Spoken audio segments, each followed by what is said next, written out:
Inside the Birds is back. What's going on, everybody? It is Geoff Mosher, Adam Caplan, and man, we got an action-packed Inside the Birds because the Birds stay busy. Adam, they are one of the most active teams at every time in the calendar year to cover. So not only do we have their preseason game to give intel on, to discuss that, but then on Sunday, they make a very interesting trade that we're going to go really inside. Obviously, getting Johnny Metchie from the Texans in exchange for Harrison Bryant.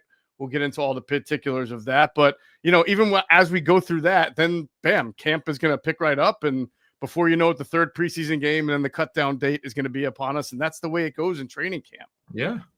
Metchie, we'll see if Metchie, we'll go into the trade in a minute, but we'll see if he's there today.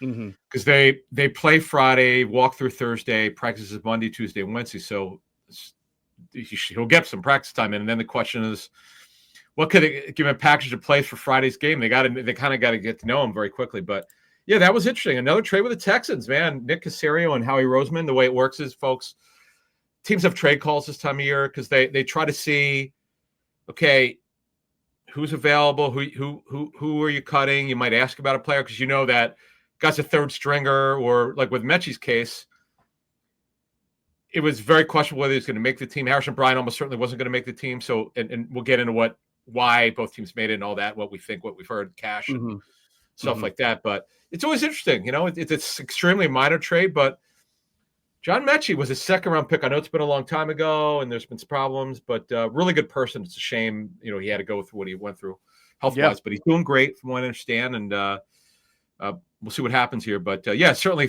when it broke Sunday afternoon was kind of interesting.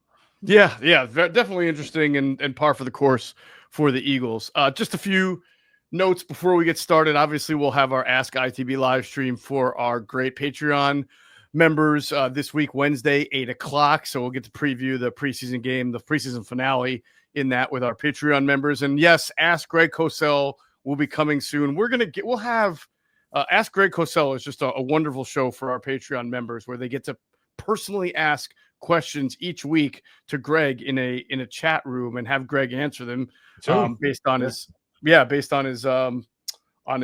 film study. And it's a really great interactive show. It's only available if you're a Patreon member, tier 3, which is Bomb Post Touchdown. Yeah. So patreon.com/inside the birds to get in on it. And every once in a while, we'll be able to get them right before the season starts. We might do a little bonus episode or something just to whet the appetite. Yeah.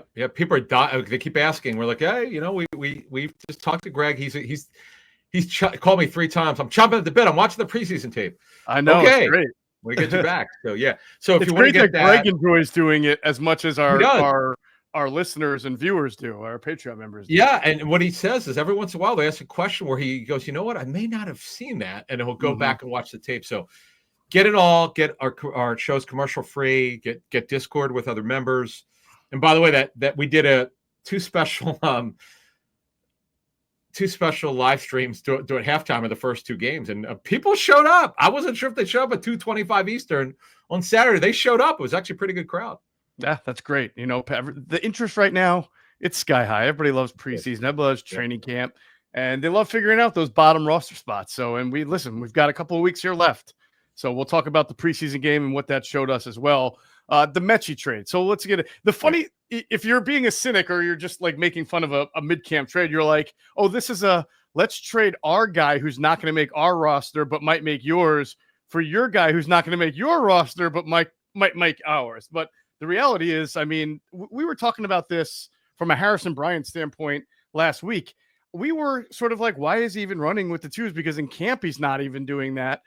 He's not really producing much. He's almost invisible, hasn't caught a lot of passes. Kylan Granson has been playing not only on tight end as well, but also on kickoff coverage and punt coverage and special teams, which sometimes shows you a guy who has a leg up there. But it was clear Harrison Bryant wasn't going to make this team, Adam. Yeah, and now a couple things here. The Titans lost Brevin Jordan, their number 2 tight end for the season, due to a severe near injury. So they needed a third tight end. Right. When Bryant was in, it was mostly as a backup Y tight end to Dallas Goedert. Goddard does F, the Y, and the other position that they have. But in Calcaterra just doesn't block well enough. So and Bryant actually came in, I think, look at my notes. I think he came in the first quarter on a blocking play. Kylan Granson is a better athlete, but he doesn't block as well. And E.J. Jenkins does both. So someone had to go. And if you're the Texans, you got to have someone who's played before. You need someone who's been there and done that. And Harrison Bryant's the one guy who had experience. Because if you look at it, they've got Dalton Schultz, who's clearly their starter. He got his contract extension. Kate Stover was a 4th rounder last year, hasn't developed yet. Remember, Irv Smith Jr., unfortunately, just has not been able to develop. He's been with a number of teams. You might remember his dad, Irv Sr., played for the Saints and Dolphins. But so they needed a veteran tight end, and that was it. I totally get it from their standpoint, but that's obvious. Now, why would the Eagles want John Metchie? It wasn't that they needed another receiver. If you look at it, right, Nye Smith didn't really play last season. Darius Cooper's been the darling at camp, hasn't played. Terrace Marshall has playing experience. Avery Williams hasn't done anything as a receiver. Elijah Cooks just got back. He didn't play. Johnny Wilson's only had 1 year of playing experience. So behind the top 3, what do you have here? Not a whole lot of experience. And there's a saying, Bill Polian told me this, and I use this as a guide. You never turn down an upgrade. Right. Is John Metchie talented every backup receiver they have? That's not even that to me, other than Dotson, who was a 1st-round pick. He's better than Wilson, Anaya Smith, Cooper, Marshall, Avery Williams. Now, why was John Metchie available? He missed his first year due to leukemia. He also came off the ACL injury. I believe his last year at Alabama. So he got over all that. I'm so glad that he's doing well physically and he's healthy. But he hasn't really played a lot. He's only played 2 years in the NFL, missed his rookie season. He did play last year. They had a bunch of injuries he had to play. It's never worked out for him. You go back to Houston, Tank Dell probably not going to play this season, but they have Nico Collins as a stud. Yep. They traded for Christian Kirk. They drafted Jaden Higgins. They signed Justin Watson, who could run. Jalen Noel was a 3rd-round pick. Xavier Hutchinson was a 6th-round pick 2 years ago. He played a lot last year. It was going to be hard for Metchie to make the team. So this is so obvious why the Eagles made this trade. Not maybe at first, because I was like, wait a minute, why? And then, oh yeah, upgrade. There's your answer. That's your grade. Right. You're getting rid of a guy who you were clearly sold on not making the team, and you have an opportunity guy who could possibly, again, like you said, it's not guaranteed. If he balls out, and to go back to your point, yeah, Christian Kirk playing the slot in Houston, I think really solidified that. I mean, he's a pretty good receiver, Christian Kirk. So it would be hard for Metchie, by the way. That's true. Metchie's a Z, but I remember when coming out of college, even Greg Cosell, when we talked about him, he thought Metchie was going to be more of a slot receiver. You know why? Route running. Well, he runs great routes and he's got good short area quickness. He's not the biggest guy in the world, right? And that was a knock on him. But man, he was a baller at Bama. Man, the kid could play. Now, again, that was then. This is now. They got to get him up to speed this week. You want to get him to play against the Jets on Friday night, and then you've got the 2 post-training camp weeks leading up to the season. Being that they made the trade, it's likely he'll make the team. It's not a lock. There's no guaranteed money. He's on the final year of his rookie deal. If you look at the money, the cash from Metchie is $1.805 million. There's no guaranteed money. Harrison Bryant was making $1.17 million, $720 fully guaranteed. The Eagles were responsible for his $30,000 signing bonus. But the Texans really need a tight end, so that I get that part of it. Yeah, we'll just see. We'll see how Metchie looks. But again, it's about a potential upgrade. And I never forget when Bill told me that, because I'd asked him, it was related to something like this, like, why would this team make that trade and make that trade? And he goes, oh, if you can get an upgrade, it's a no-brainer. It's not a really hard conversation. I'm like, right. Interesting. Okay. It also shows you how he does well is stockpile at positions and creates depth to where you can make trades like this. I mean, this is also sort of like you trade Thomas Booker because you have a lot of D tackles, young, who you like. You trade him to a team who needs a tackle. They don't make the Raiders that deal if the Christian Wilkins thing doesn't happen, and they needed tackle depth. Yep. So Booker was perfect for them, and the Eagles were able to get a corner who probably, probably will make it. We'll see. I mean, he could fall on his face. We don't know, but he's certainly in the mix, and we'll get to that when we talk about the preseason game. So interesting stuff there. There was one last point I wanted to make on. Let's say he balls out. Let's say Metchie does really well and makes a team. Who do you think this is bad for on the Eagles? Because people have been asking me. I feel like Amaniah Smith and Johnny Wilson are draft picks who've had pretty good camps. But how many wide receivers are they going to keep? Well, Terrace Marshall's been okay after coming back. He was balling out, and then he got hurt. That's who came to mind. That's who came to my mind. Yeah, like, not great for Terrace Marshall. Now we'll see. I know people are concerned about Darius Cooper. I'm not personally. this is not a guy you want to waive and hope that he passes through waivers. Remember Joe Banner telling me, any player you waive, you're willing to lose. Mm-hmm. This would be awful if at the cut down they cut Cooper, he's subject to waivers, and he got claimed by someone else. That would keep me up at night if I was on a personnel staff. Yeah, that would bother me. I don't see it. Now, here's the question. We'll talk more about this in 3 weeks when we get to our cut down shows. But I was thinking maybe they'd keep 6. This brings up and I know it's hard because Eagles love keeping linemen. They kept 7 defensive tackles for about 3 weeks in 2023, and they traded Gatavius Street. Mm-hmm. So it's hard, man. It's a numbers game, man. And it's not easy. Teams don't, because why would you keep 6 if you're only going to dress 4 or 5? Typically 5.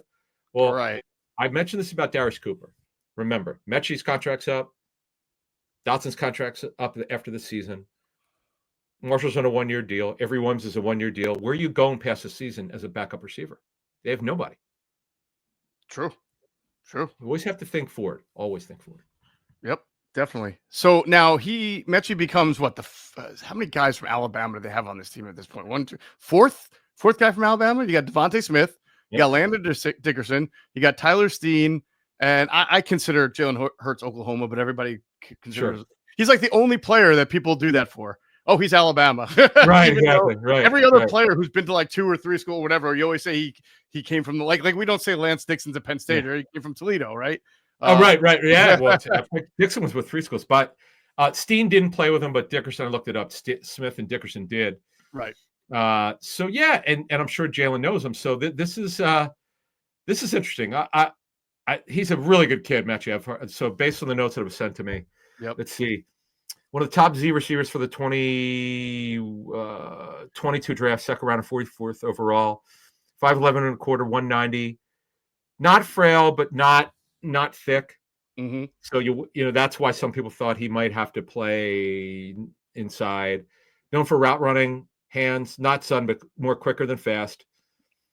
Had a shoulder injury late last season. Does not return punts or kicks, but could cover on specials.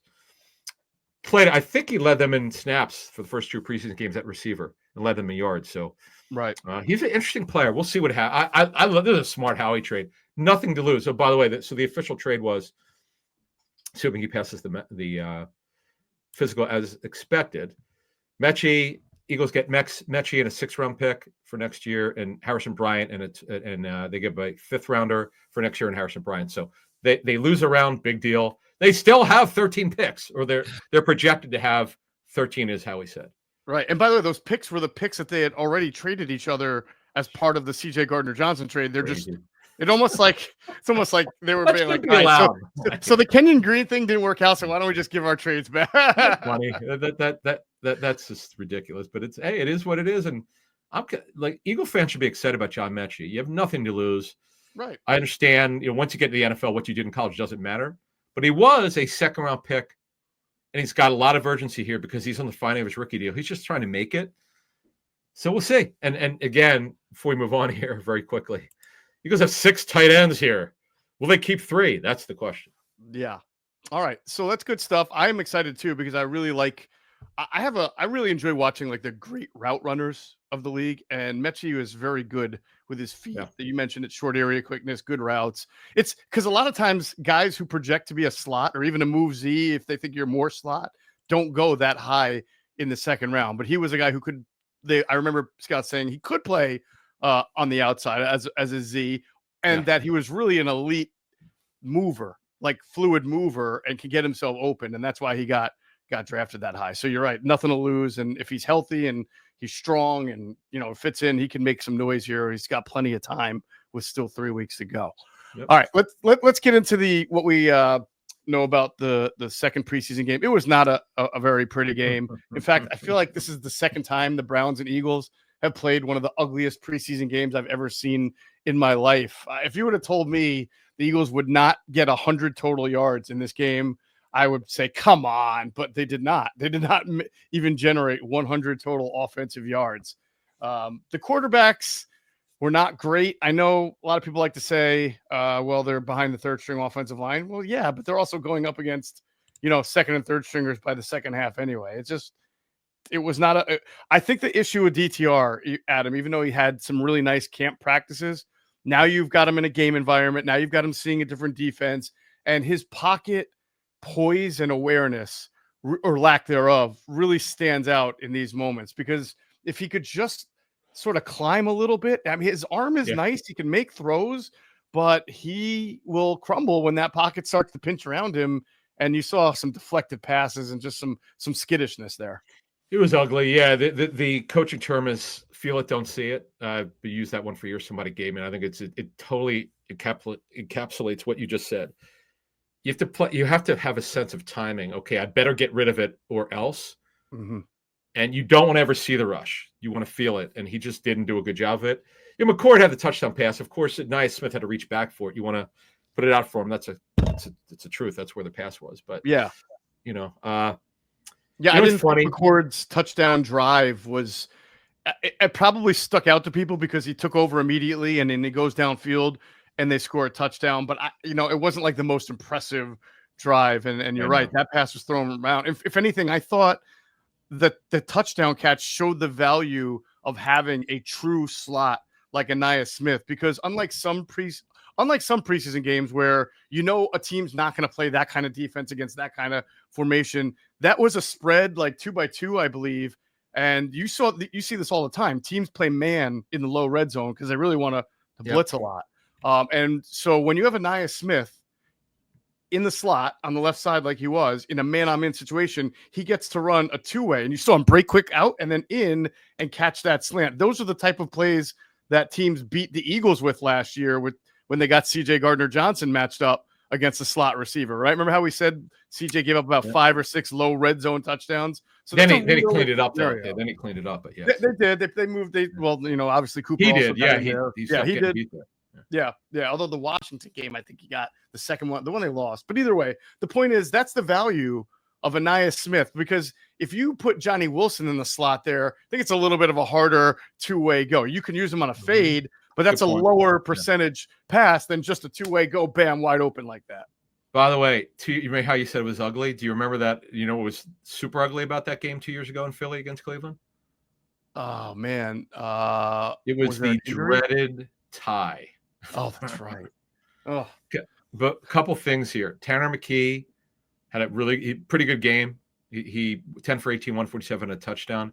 Here are your running backs. Rashad Penny before he retired. Oh, you're talking about 2 years ago. Yeah. Yeah.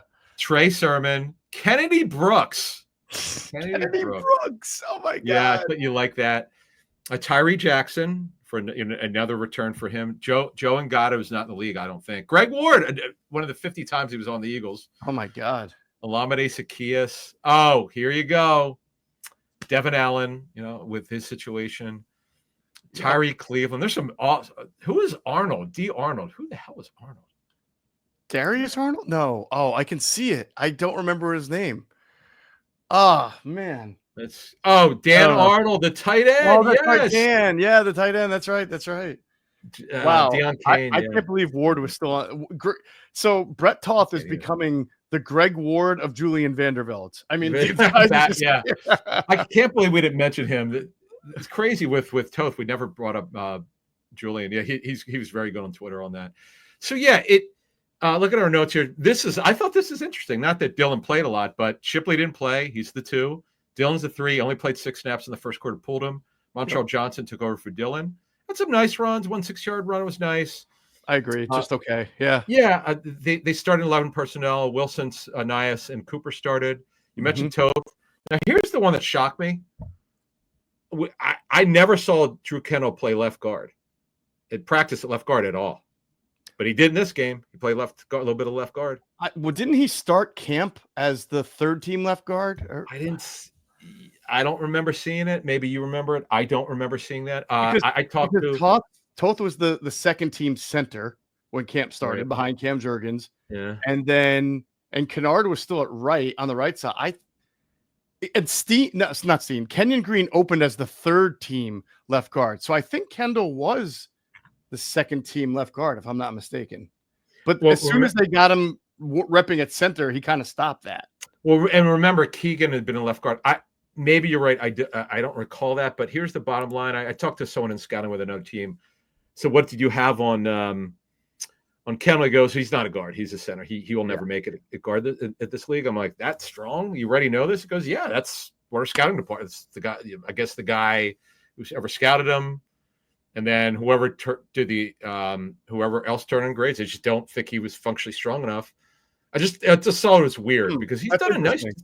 Yeah, only because I remember people saying that about Cam Jurgens when the Eagles played him at right guard, and he was only a tight end and then a center and small at that at Nebraska, and people didn't, and myself included. I said, this guy, he's barely 300 pounds. He's going to struggle, but he wound up like Jeff Stoutland has been able to do this before. So I know we'll see. We'll see. I mean, at least he doesn't have to start. I mean, he's really just auditioning to be the backup left guard. Well, he's right now the backup. He's got to be the backup center, Drew Kendall. He's really come on, man. That Cincinnati game is really good. I know overall that their line didn't play particularly well. Pass pro in particular, there were some issues. So it's something they're going to have to work on. But again, you're talking about backups, not starters. Right. Although if Landon Dickerson doesn't make it back for the season opener, then it's a question who starts left guard. And not good. That's you don't want to go there. You don't want to go there. Yeah, I wouldn't be surprised if just based on ear to the streets, if Howie still wasn't done trying to improve areas that need depth. And right now, of course, yeah, that's what these trade. By the way, that's what these trade calls are about. Every GM talks to every GM. Where you light, where you heavy, and they ask about players, and either they say, "Hey, call me back," right? Call me back in 2 weeks. We'll have a better answer for you. One more note about listen to this one. You'll never get this. Guess who's? Don't look it up. Guess who started on the? Give me. I wouldn't have gotten one of them. You want to take a guess on their offensive line against Cleveland 2 years ago in that preseason game? I can't believe this. Started. Offensive line 2 years ago. Well, I'm gonna guess Toth was on it. No, he didn't. I'm talking about starting. Starting offensive. Well, you'll never get. If you get one, I'd be shocked. Well, so you mean the first teamer sat, right? So the backups played. I know, but again, the point is, you won't believe this. Go ahead. Who'd you say? So I guess Toth wasn't one of them. Okay. Nope. How about the guy who was on injured reserve all last year from the Colts? What was his name? I can't think of it. You know who I'm talking about? No, it wasn't him. Do you know who I'm talking about though? Josh Sills? No, the offensive lineman they got from the Colts who played like a little bit of tackle, mostly guard, but he was on injured reserve practice squad. The tall guy, Raven Clark. No, but no, the reason why I said it is Josh Sills started left guard. Okay. Oh man, he made the team too. Guess where Steen started? You might get this. Right tackle. Yep. Okay, this one, and I vaguely remember. I do remember this guy coming back. I just should have gave the hint. Guess who started at center? Don't look. But I didn't. I'm not looking. This is a great one. 2 years ago. He came out of the blue. He kind of came out. He wasn't retiring, but people thought he was retiring. Josh Andrews. Oh my God, Josh Andrews. I know, dude. This is crazy. That's amazing. Suapeta, right guard. You'll never get the left tackle. If you get the left tackle, I'd be shocked. This guy's definitely not a left tackle. I'll just give you a hint. He's no longer on the team, and he's coming back from, I think, an ankle surgery. I got nothing. Jack Driscoll started left guard. Jack Driscoll. I was going to say Jamon Brown. It's really not a left tackle. Oh, man. Wow, that's crazy. I know.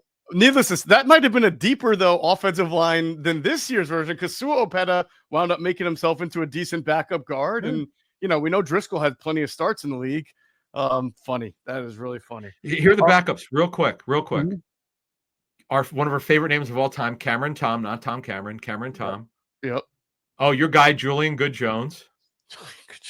And this guy, when they brought him back, we said this will never work because we knew he beat up physically. Dennis Kelly, remember? Dennis Kelly. Yes, I remember that. Remember that? Yep. I had to mention because this is fun. Anyway, we'll move on. Yeah.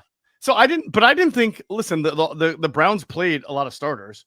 Not all of them. They played starters on defense. And I didn't think the Eagles' offensive line was awful or terrible. I just think that they had a couple of issues at times in pass pro. But I thought both of the quarterbacks at times also held on to the ball a little long. So that's going to happen. Wait a minute. I do not believe they played any starters. They did not play any starters on defense. I thought a line. Nah, the only guy, Devin Bush might be. You know what? technically, Devin Bush. Cedric Tillman, I know it's on offense, but Cedric Tillman caught a pass, so I know. I'm just talking about defense. I'm just talking about defense. Okay. Yeah. Okay. Look, like Sam Kamara, I don't know that he's going to make it. No relation. Alex Wright's their third edge. Mm-hmm. Casey's a backup safety. Ronnie Hickman might not. Yeah, technically, like Devin Bush and Jerome Baker.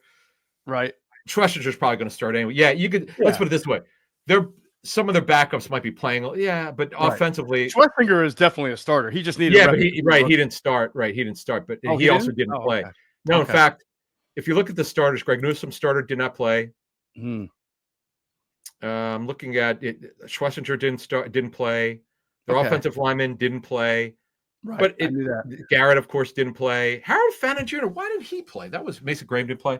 I was disappointed. And Njoku didn't play. Cedric Tillman play? Cedric Tillman. I don't know. That was really interesting. I was surprised because Judy didn't play. Tillman should be starting. I don't know why he wouldn't be starting. Did you say Njoku did not play? No, David Njoku did not play.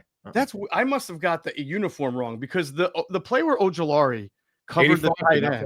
No, he didn't play. That must have been 86 then, because it looked like 85 to me, and I thought it was Njoku that Ojulari covered and then made Gabriel hold on to the ball and then try to thread that window that that Drew Makuba picked off. So maybe it was 86, but it looked like 85 to me. So here's the problem. See, here's the interesting thing. DeJuan Jones might be their left tackle. He started. He shouldn't be starting. He's really a right tackle. Right.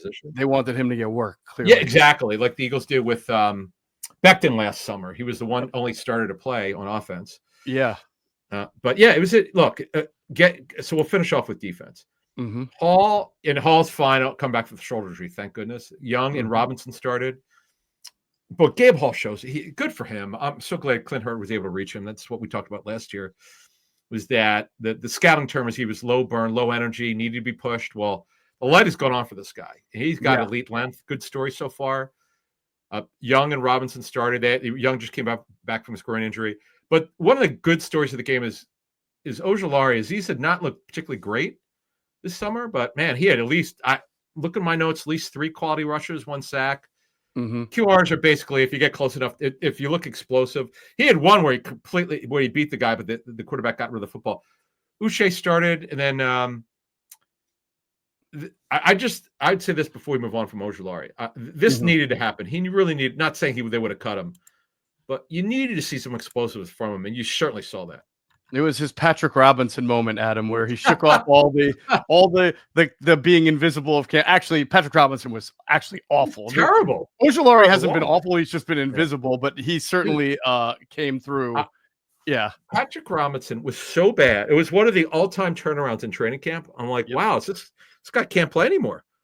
And then I don't know what happened. Like maybe he knew it. They moved him to the slot. That's what happened. Oh, is that what was he playing safe? He was practicing on outside. Was he? The first year of camp. Yeah. Wow. Okay, I didn't know. I forgot, but 8 years ago. But man, he balled out, and what a story he was. But look, we'll see what happens here. So inside backers, Trotter and Campbell started. Trot, there were a couple plays I'm sure he'd like to have back. Campbell's flashing. No decisions have been made, but folks, we'll continue to say this. First rounders don't sit if they're ready. That's just the way it works. Right. See if Campbell's ready to start or not. That'll be up to Vic. I thought Mondon played a way better game than he did against the Bengals. He was he had those 2 consecutive stops to start the second half. There was one play where he struggled to get off a block, but that was the 3rd down run where it was like 3rd and 5 and they went spread and then they did the draw. So there was only one guy in the box and it was Makuba, and he had a tackle come out and cover him up. So that's not Makuba. I'm sorry. It was Mondon as the only guy in the box because they were in a pass heavy look, thinking that the Browns were going to pass the ball on 3rd and 5 or 3rd and 6, whatever it was. So the Eagles do this to teams a lot. They'll spread it out 3rd and 6 and they hand it off and use their big offensive line to get big yards. They used to do it under Doug Peterson all the time and get success with it. So I don't really blame him for not getting off. I think it was DeJuan Jones's block there. That's tough. But in general, I thought the inside linebackers played well. I like that Vic showed you his signature sim pressure or creeper pressure, if you will, which is, Ojulari was dropping, or no, Uche on that play dropped. This is the second play of the game, and Campbell just shot the gap. And you can see that was beautiful, right up the middle. Yeah, the protection scheme of the Browns was not ready for that. and he went right through and got the sack. So I can't wait. If he's starting week 1, it's going to. I know Vic doesn't like the blitz, but I've talked about this for years. Linebacker coaches love inside backers who can rush. It's such an added bonus. Yep. He doesn't have to line up outside. You could rush him from the inside, just like you talked about. Right. Mondon actually played a ton. Yeah, he played 50% of the snaps. Yeah. So that was good. He's got really good length. He's not a wide body, clearly not. Mm-hmm. At safety, Makuba and Brown started. We know about, obviously, they had the 2 big plays, the pick 6 and the fumble recovery. But the thing with him is he plays downhill, man. This kid, he could play nickel. He could cover. He had 5 picks last year. This kid's a player, man. And the thing with him, he's another guy. Second round picks typically don't sit if they're mentally ready. If Vic thinks he's ready, he's a better football player than Brown. Let's call it like it is. He just has way more to him, especially in coverage than City does. Yeah. And look, this thing is still going. If anybody thought that Brown won this competition because Makuba was out for a little bit, nope. It's a competition, and just like you said, with the first round pick, not always the case with the second round pick, but if it's tie, it's going to go to Drew Makuba because he's the second round pick. Right. People always ask, I always hate this question. Well, who do they want to start? Of course, folks, they want the guys, the higher draft pick who's making more money. That's what they want. The front office. And more years of cost control left, Yeah, right. So, and this is Brown's 3rd year, it was 4-year rookie deal. I'm glad he's healthy and he'll help them with special teams. But Drew is just, you see the way that he moves and great energy, super smart guy. And look, if for the future, if they move Coop to safety, Makuba could be their nickel next year. We'll see what happens. Plus, I do think that there's potentially a role for Sidney. It's not Sidney Brown has played fine. He's learning the defense. I think he's looked good. So if they want to play some versatile 3 safety packages, they have the ability to do that. Getting Brown and Makuba, right? Yeah, absolutely. They don't really do that with Vic here. They haven't done it really since Denver. Probably haven't had like the personnel to do it. Probably right. Sidney wasn't ready last year. Yeah. I mean, by the way, McCollum led them in snaps. Yeah. So, and they know he's a fourth safety. I mean, that's, I know Vic likes him, but the reality is he's a fourth safety. Yeah, absolutely. And then at corners, obviously, you saw Ringo and Jackson start. Now, Ringo, again, we talk about this. He was a little, I don't know if you want to say slow or late, or didn't get his hips turned fast enough on that 3rd down crossing route. And because he was late on it, he got caught up in the wash which is exactly what the play is designed to do. But a good, smart corner can get a beat on that, get his way through the traffic, or get there before the traffic even starts to pile up. But he got caught up between, I think it was Jamari Thrash, caught the ball, had time to turn upfield and got the extra yardage. I mean, it's just one play, but it sort of like highlights that these are the kind of plays that Kelee Ringo's got to start to like tighten up. And, Vic, you'll hear Vic say he's got to play more football and learn how to deal with those situations. Yeah, and this is why OTAs, folks, it's AA baseball. I've used this phrase for years, and it really hasn't changed. You got to be careful of hype of any player, not just a corner in OTAs. It means very little. He's been unable to carry. This is 2 years now. He's not carried over the outstanding OTAs. It's almost like it's never happened. I hate to say that, but he's just not carried over. He got beat for the 3rd cornerback job last year after 1 week. A guy who didn't play football the year before beat him out in Isaiah Rodgers. Great story from Rodgers, who parlayed that into a really good season. Got a nice free agent deal with the Vikings. And Ringo, geez, it's just because you have got the height, weight, and speed doesn't make you a great football player. I think we're all learning that. But there's time here. He's kind of running out here. And Adoree Jackson, see, here's the thing. And Bennett hurt his arm, so we'll see if he's available this week. Let me ask you this question. Is the starting corner opposite Quinyon Mitchell on this football team? That's a great question. I think it is. I just don't think it's going to have great results early on. Do I think that very, very could Howie Roseman pull off a trade for a true starting corner before the season opener, like he did with, say, getting the nickel when he got CJ Gardner-Johnson? Sure. Yep. But you have to tell me who's available. Nickels. Well, I hear you. Who's trading for a starting corner? Starting corners, who's giving one up, right? Well, I get that. Now, Bennett was buried on their depth chart with the Raiders because he was come back from the shoulder surgery.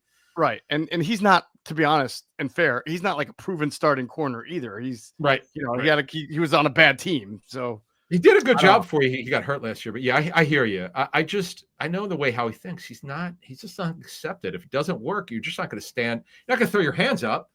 You got 13 picks for next year. I mean, if it doesn't work, go get someone. But on your point, it's going to me, it would have to be more of a situation like Bennett, who's buried in a depth chart, who had high grades, whose tape has actually been pretty good in the NFL, who just needs, look, Howie's he's done really well with this kind of stuff.